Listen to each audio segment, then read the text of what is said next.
Well, we're here at the CCA workbench, and Dave, you have a lot of plastic up here, man. Looks like Bass Assassin gave you Christmas in April. Well, they always give me Christmas time. So my little girl asked me about that the other day. Says, "Isn't it nice to have Christmas all the time when these boxes come?" And I'm going, "Yes." Yes. So anyway, we're talking about catching trout and redfish on soft baits and soft plastics especially. And what's so great about soft plastic is they're incredibly versatile.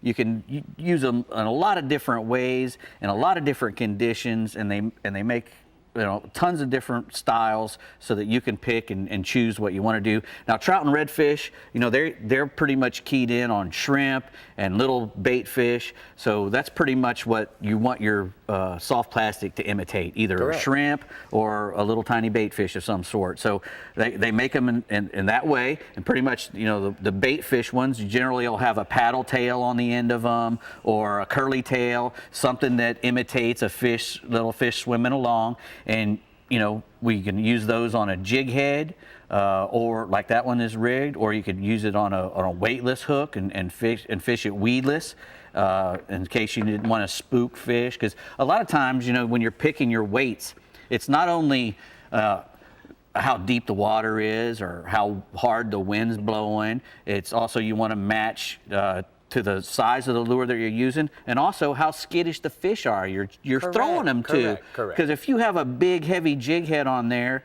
and you throw to a bunch of redfish that have been tossed out all day and that thing plops in there real hard, they're gonna spook a lot of times. Yeah. And they might not like this. Correct. And sand, yes.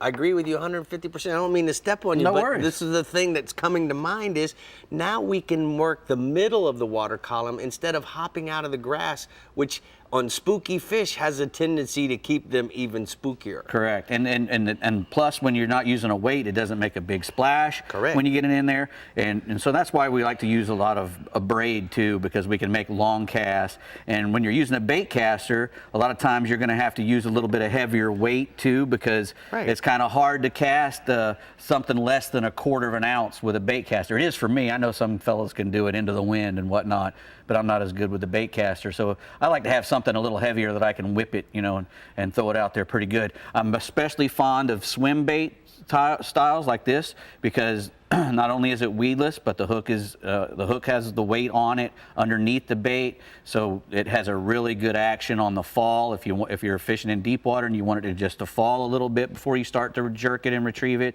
I really love those. But generally speaking, the jig, the weighted jig is going to be what most people go to when they're using these soft baits. No matter what style you're using, either the weedless Now, how do you shrimp like style. to work anything with a paddle tail? How do you like to work it?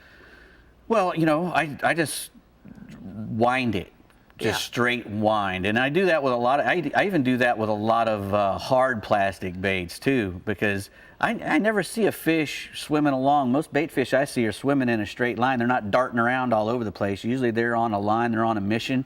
And if a thing has a tail on it, like that didapper, if it's got a tail on it, when you stop, it stops. The tail stops wigging. And that breaks the vibration, which Correct. the lateral line in that trout, that redfish, the flounder, Right. That's what they feel as this thing is approaching them, and that's kind of puts them on high alert status. Correct. Now, real quick before we go, I got a really good knot that when you're connecting braid to monofilament, which is what you're going to be doing when you're throwing a lot of this lighter stuff.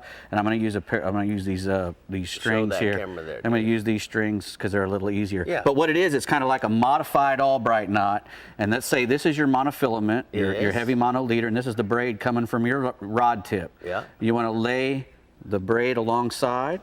Yes. The folded over mono, Right. and I just wrap this around 10 times. 1, 2, 3, 4, 5. I'm going to 10 times, Right. and let them all, hold them all down so that all your wraps stay even. Right. And then with the last piece of this tag end that you have in your hand, Right. you run it through the mono 3 times.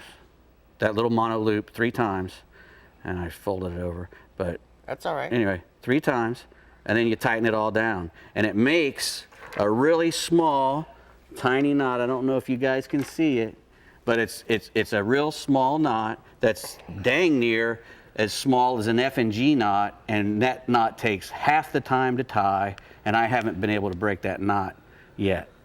It's We'll a tiny little test knot.